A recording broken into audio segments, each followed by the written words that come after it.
Good morning mga kalagay. Nandito tayo sa palengke ngayon. At inatid ko si Kabakit para magtinda doon sa food court. Tinututukan niya kasi yung food court ngayon mga kalagay para palakasin. Habang wala pa yung vendors natin. Bali, dalawa na yung nagbakasyon. Yung isa nagbakasyon pala, yung isa ay pumasok na sa eskwela. Kaya hiring tayo ngayon.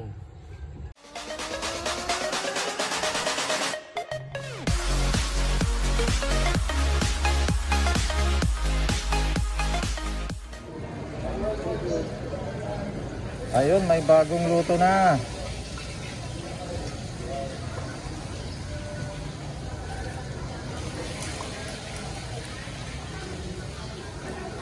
Oh, yan pa lang yung unang luto ni Kabakit, oh.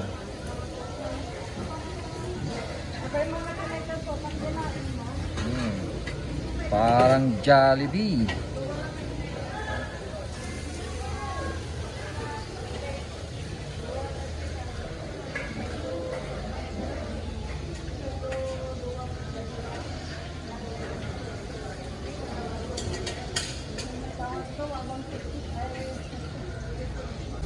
Yan po yung talagang kulay niya pagka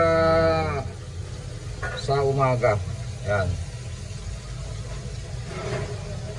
Pero pagka nakaluto ka na ng mga 15 kilos hanggang 20 kilos ay medyo nag-iiba na rin yung kulay. Nagda-dark brown na rin. Pero ito yung kulay niya pagka umaga pa lang.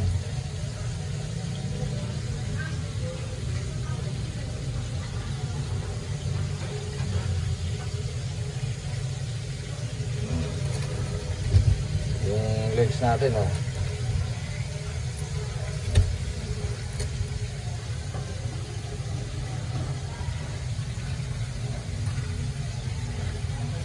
Wings. Yan, bali 25 pesos lang po yan. Yung presyo natin 25 pesos.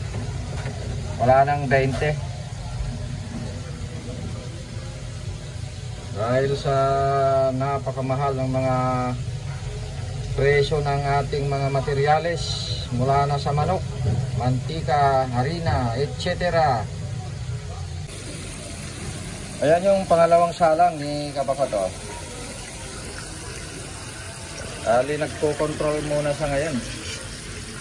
Lunes kasi, lunes malinis. Kaya ilang piraso lang yung kanyang salang, oh. 10 bawat salang. So, ganyan po yung diskarte pagka alam natin na hindi naman malakas yung araw. Pagka Lunes ay asahan mo na medyo matumal ang benta pagka Lunes. Kaya nasa sa atin yung pag-control at pinapakapakiramdaman mo kung dadami yung tao, saka natin isa lang yung 20 piraso.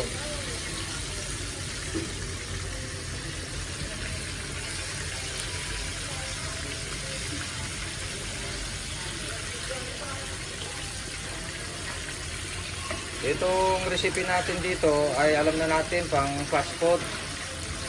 Ang fast food po yan.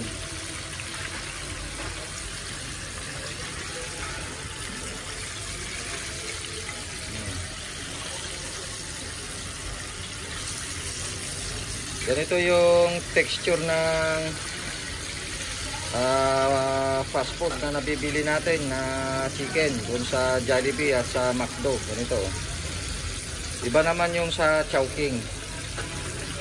Sa Chowking kasi iba yung recipe nila doon. At mayroon kami noon. Kung naalala na nyo yung recipe natin na dalawang breading tsaka dalawang water, yun po yung pang Chowking.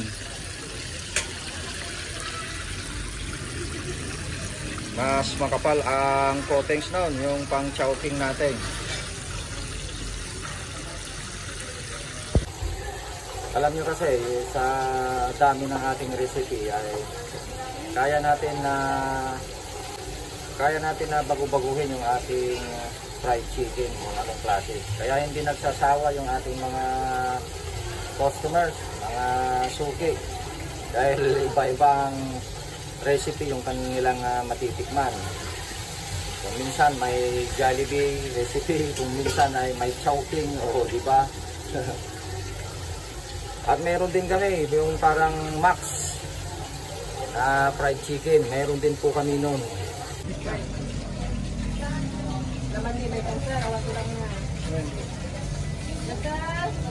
Dapat ibusat tayo nagsasarnudan.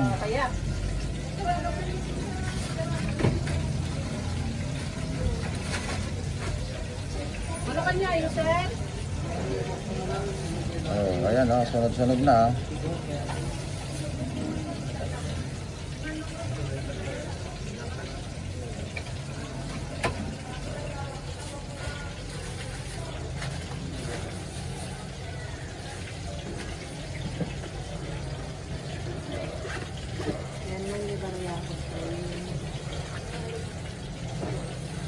Ito may dala akong barya. Marami ko lang. Data lang ita. Ano nga ba niya? Kanya-kanya na. 125, sir. Thank you. Come again. Ano na?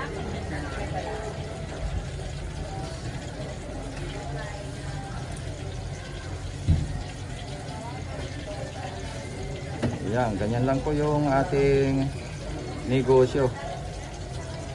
Minsan kahit alam mong lunis malinis, kung minsan ay biglang dadami rin yung tao. Thank you. Nagpudot mo gayam. Ketchup na. Ano, sir?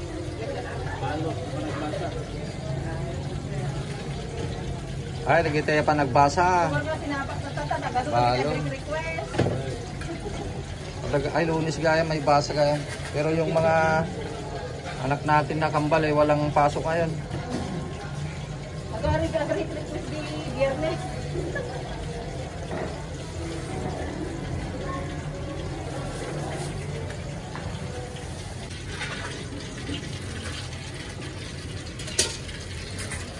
Yan, nilalagay muna rito para tumulog. Kahit paano ay tumulog yung mga mantika niya.